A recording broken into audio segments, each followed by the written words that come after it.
Namaste and welcome. I'm Christina with Jai Bhakti Yoga.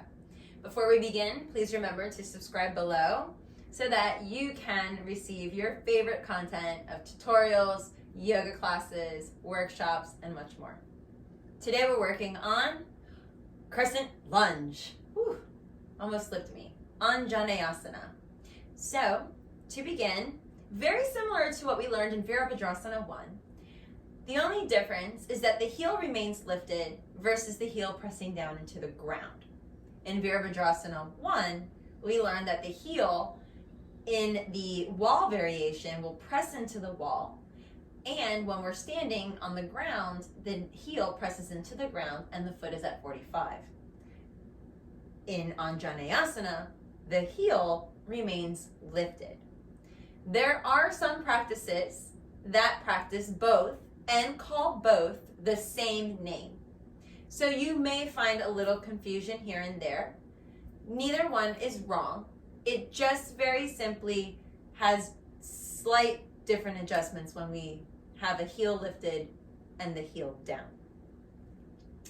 To begin, we'll shift our hips over to the left and then take the left leg back, keeping the heel lifted. Very similar to Warrior One.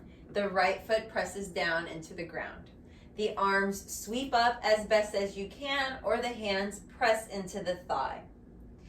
If we come into this pose, in the standing variation of the pose, remember to keep your chair on the mat and all 4 feet on the mat for support.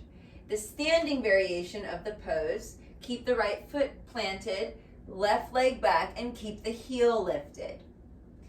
The gentle bend in the knee, and then reach the arms up if able, or the hands remain down. The hips are directly forward in this pose. In Warrior One, that back foot's at 45 degrees, therefore slightly opening the hip a little bit more. That's the main difference between the two poses. I hope this helps you. You're welcome to mix and match the two and interchange them in any way that you like. Remembering that it's just a gentle difference of the heel being at the 45 versus parallel. Remember, when you open up your heel, then you're opening up the hip. When you're keeping it closed, you're keeping the closed hip. I hope this helps you, and remember, let's continue to learn together and grow. And if you have any other questions, I'm here to help. Namaste.